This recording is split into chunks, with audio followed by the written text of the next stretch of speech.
Greetings and salutations, Redeemers, and welcome to Recipe Redemption. I'm Mike Uyak. Today we're going to be discussing the power of soup.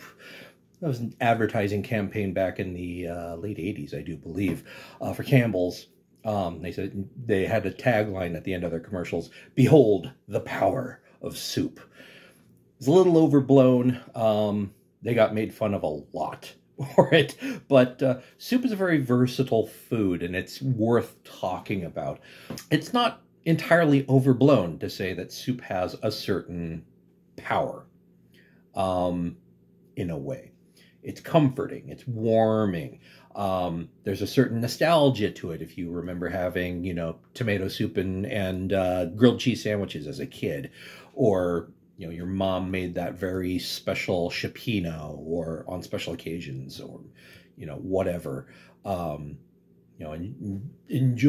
up enjoying vichyssoise, if you're French in particular, that sort of thing. It evokes memories. It comforts us when we need it, when we're feeling down or feeling blue. A nice warm bowl of soup really lifts the spirits. And so along came companies like Campbell's, providing condensed soups, shelf-stable, so that all you had to do was open a can, heat it up, maybe add some water, in the case of the condensed soups, and you'd have that warming meal without sitting there over a stove stirring a pot of soup for hours, or all day. Some soups take all day to do. And they're well worth it if you choose to do them from scratch. Are condensed soups as good as a soup that you made on the stovetop, stirring for hours, simmering away? Arguably no. But they are super convenient. And as with many companies, over the years, Campbell's has tried to initiate advertising campaigns to convince people to buy more of their product. They put out cookbooks, and in their advertisements, they had recipes for innovative new ways to use their existing soups. Some of them were just, hey, if you mix these two soups together, it makes a new soup. Sort of. Not exactly, but okay. Some of them better than others, but not great. But also, how do you incorporate these condensed soups into other recipes?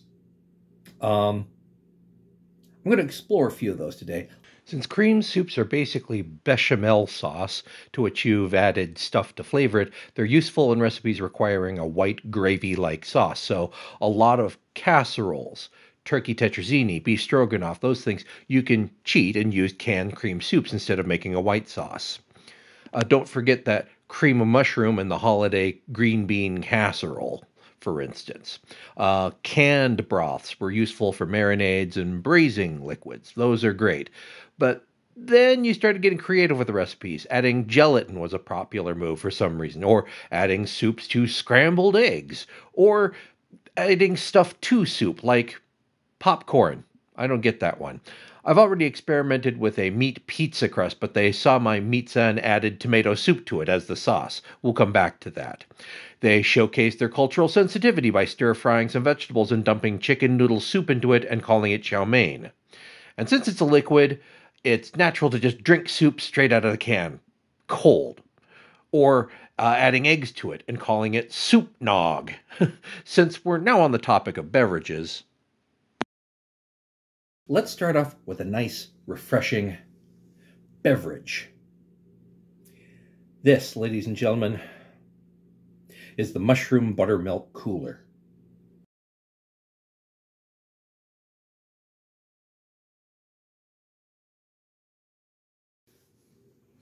Now, most of these recipes are pretty simple. The whole concept behind condensed soups, canned soup, is to make things quick and easy. So, as you can see from the recipe, this is basically equal parts cream of mushroom soup from the can, and buttermilk, pinch salt, dash of Worcestershire, sprinkle of paprika on top. Served chilled. Kind of didn't want to do this. I mean, actually, I really didn't want to do this. This is for you.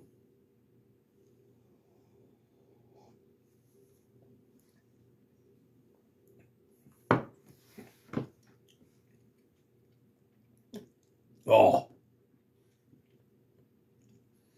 It is insufficient to simply say that that's bad. I have to enumerate the ways in which that is bad. The Worcestershire is pretty predominant, which is okay. The tanginess, in combination with the tanginess of the buttermilk itself, it's creamy. The mushroom flavor is honestly it's pretty subtle to begin with in the cream of mushroom soup. It's not as mushroomy as I like. They're mostly cream with just chunks of mushroom in them to kind of remind you that it's mushroom soup.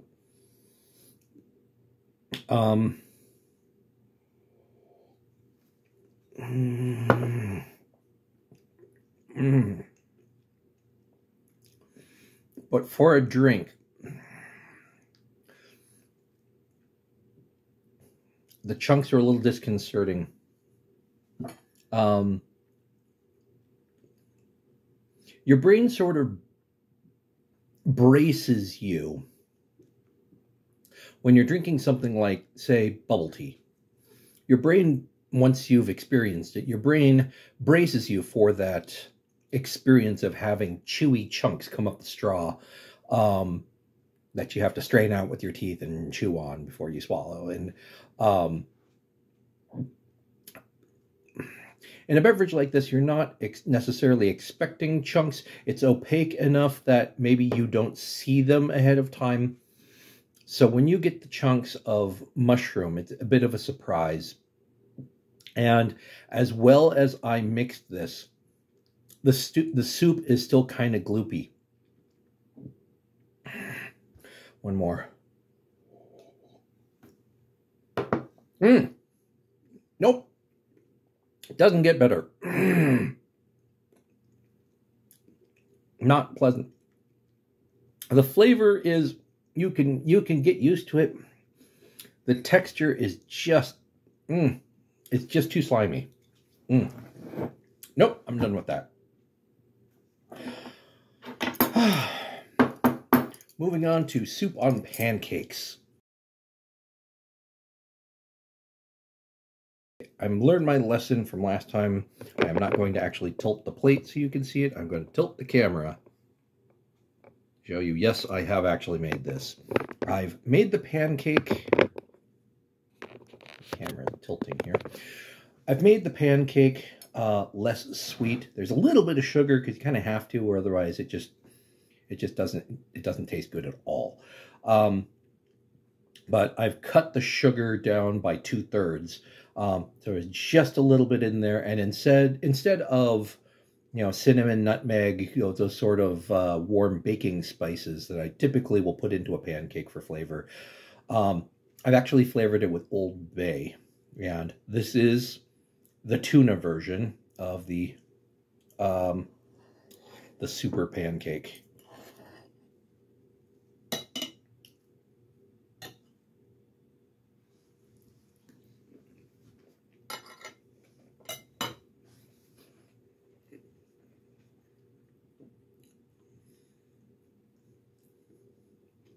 It's not horrible.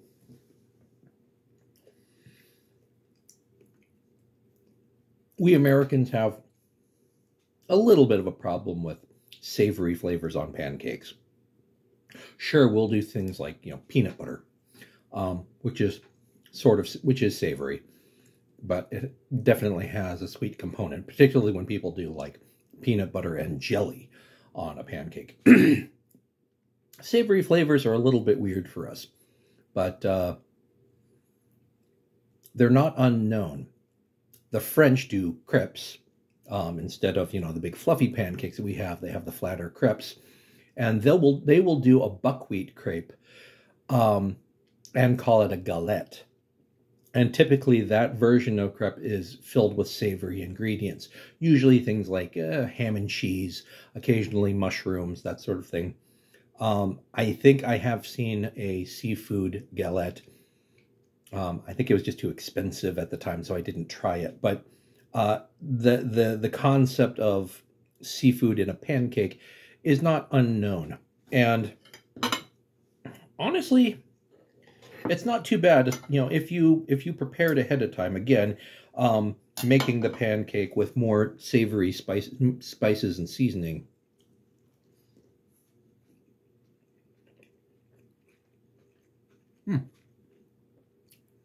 Not that weird.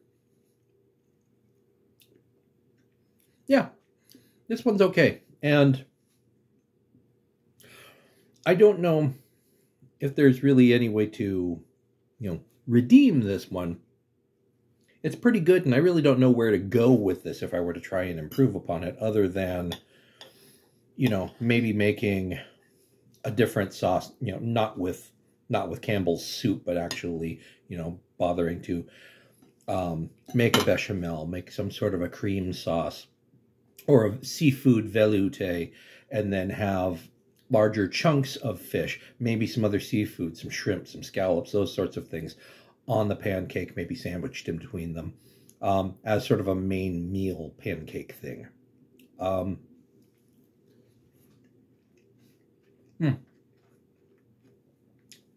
Not against it. Now we move on to sandwich land. The budget-busting sandwiches that you can do with Campbell's soups. Okay, this one is from an advertisement for souping up your sandwiches, and the other is specifically for budgetary. I have a tuna sandwich, open face, with built on toast, with tuna fish, raw onion, hard-boiled eggs, and a sauce that's based on cream of celery soup.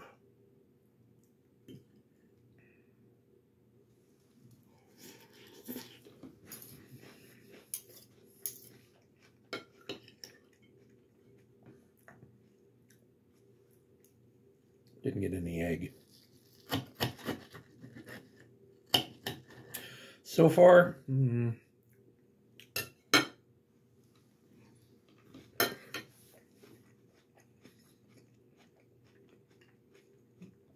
a little cold. I've been filming a while.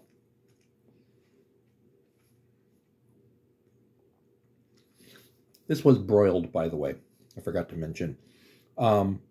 But covered with the sauce. It was really only just to sort of lightly toast the top of the sauce, and I didn't really accomplish that, to be honest. So the onions do not get cooked.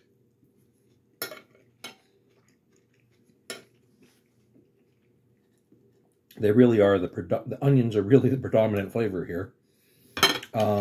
This is not balanced.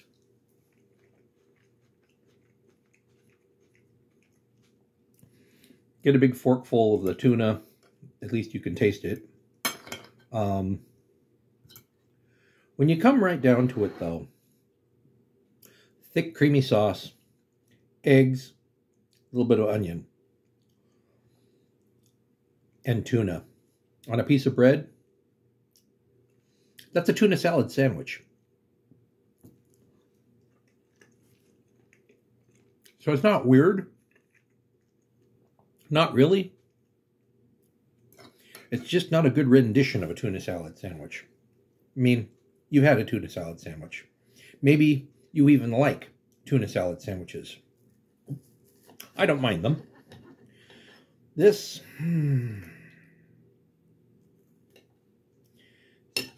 don't know if this is really doing it for me.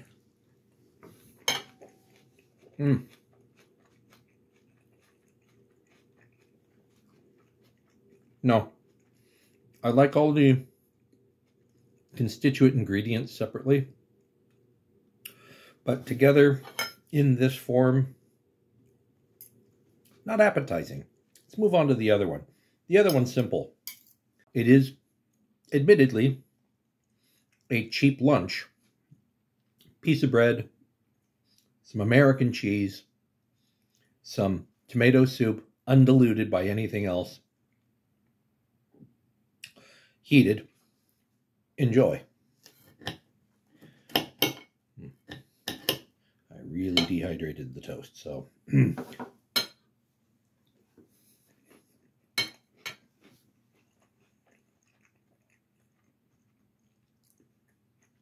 Yeah.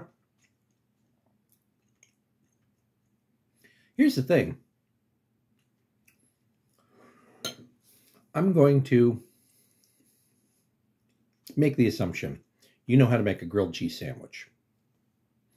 2 pieces of bread, some cheese in the middle. Throw them in a pan over medium heat. Toast, flip over, toast. Or if you want to be really lazy, 2 pieces of toast. Sandwich, some American cheese in the middle. While the toast is still hot, ta-da, toasted cheese sandwich. Follow the directions on the can for cream of tomato soup. And if you must, dunk one into the other.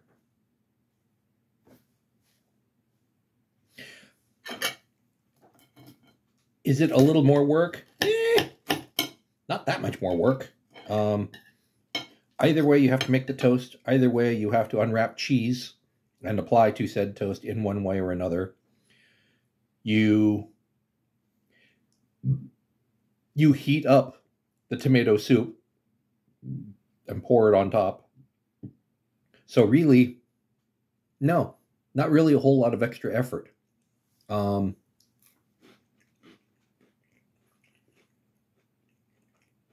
This is fine, but... Oh, and you only get the amount of tomato soup that coats the top of this sandwich. You don't get a bowl full. And assuming you like tomato soup, you want a bowl full. Nah. You don't need to make this. It's not bad, but you don't need to make it. The only reason, I suppose, the only reason that you might want to make this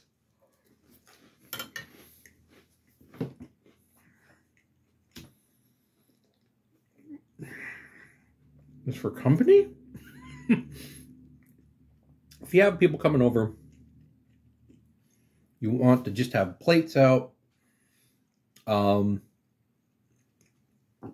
them sort of buffet style. They can take whatever they want, eat, and it's self-contained on that plate.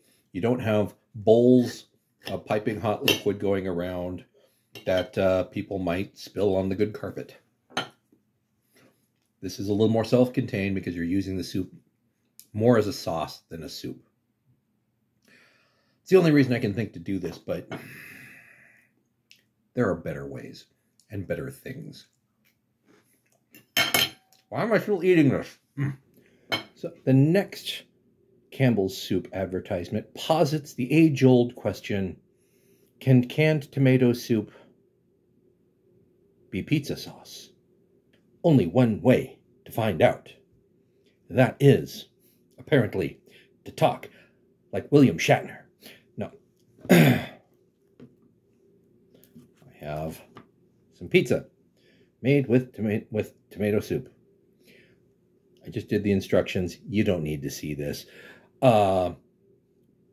Pre-made pizza crust slathered with Campbell's tomato soup. It recommends sprinkling with some oregano for that Italian flavor. I took the additional step of adding a little garlic powder, little onion powder, just to kind of amp up the flavor a little bit.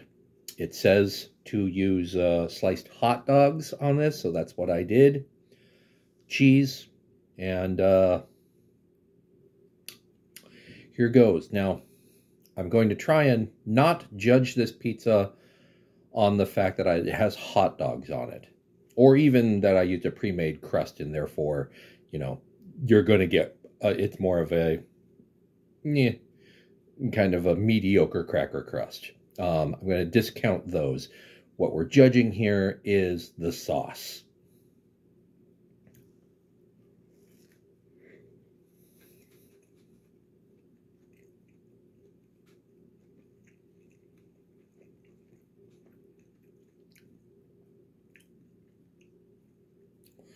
And I think the answer here is a qualified, yeah. It's kind of sweet. It's tomato soup. It's not tomato sauce. So it's a little sweeter, like actually sugary sweet, rather than that, kind of, because tomatoes are sweet, but it has more like a fruitier sweetness because, tomatoes are fruit. But this has sort of the only way I can think to put it is kind of a Chef Boyardee kind of feel to it.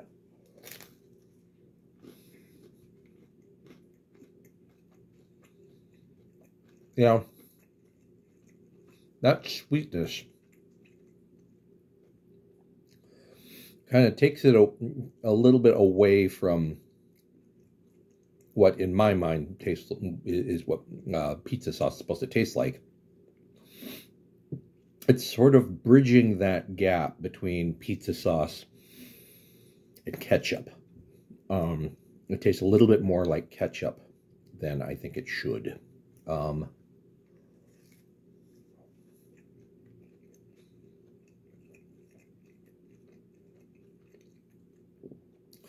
Truth be told, the hot dogs are kind of throwing me too. I'm trying to discount them, but they're not good on a pizza. So, to answer the question, does Campbell's tomato soup make a good pizza sauce? The answer is no. Can you use it as a pizza sauce in a pinch? Yes. But you need to modify it even more than I did. More herbage, more spices, either saltier toppings or a little bit of salt in the sauce itself to kind of help counteract that additional sweetness. Alternatively, you could take that can of tomato soup, if you're actually making a big pizza, and put in a couple teaspoons of, I would go with balsamic vinegar. And give it a little bit of sourness to kind of counteract that extra sweetness. That will help kind of pull it more into a pizza sauce direction. Or, a couple tablespoons of a fairly strong red wine.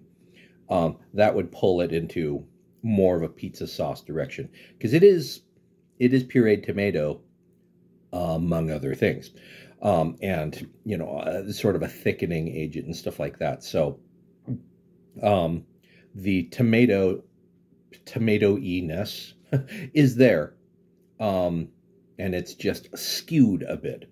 So, it's an okay idea, but, you have other options, especially in the modern age.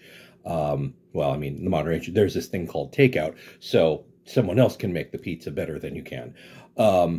But even if you're making your own, there are so many other options out there. You don't need to resort to using soup. And finally, the tomato soup cake from around 1950. So let's get baking. We have a cup of sugar here, to which I'm adding an egg and 4 ounces of softened butter. Okay, I softened it in the microwave, so it's a little liquidier than it should be. One thing I want to note is the recipe that I'm actually baking is not the one that I previously pictured here. When it came time to edit, I realized that I didn't actually have a picture of the recipe that I used. So I pulled this one off the internet. In any case, We're creaming that together, and yes, I switched to an actual electric mixer because that was taking forever. To this, I am adding a couple cups of flour, a tablespoon of baking soda, and a tablespoon and a half of baking powder. I also have some decent amount of cinnamon, nutmeg, and clove, a pinch of salt to this. And I'm adding a third of that to my creamed butter and sugar mixture. And by the way, when you're adding a shot of dry ingredients to wet, don't use an electric mixer that only has one speed, because you're going to get a popcorn texture on all your walls. So use a hand whisk or a spatula or something. Do it slow, and you'll actually keep most of it in the bowl. Once you've got that first third of your dry ingredients incorporated, now is the time to add my can of tomato soup. Just scrape that out, make sure get all that tomatoey goodness in there. And this is liquid, and even though it's a concentrated soup, it's liquidy enough that this is going to actually allow this to turn into a batter instead of a dough. So that will make it easier for you to incorporate the next third of your dry ingredients, and then the next third. You know how it goes. Another pro tip, a whisk is not a great way to dispense batters. Don't be lazy, go get a spatula like normal people. Another thing to note is that I'm using these 4-inch springform pans instead of the 9-inch baking cake baking pan, so I'm going to have to modify the baking time for this. Now these will rise. There is some leavening in this, so don't fill them all the way full. I filled mine about 3/4 of the way full, and they actually still ended up having a pretty significant muffin top. After cooling and depanning, I frosted them, and this is what they look like.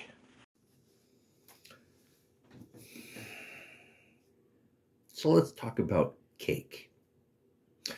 That was definitely a cake.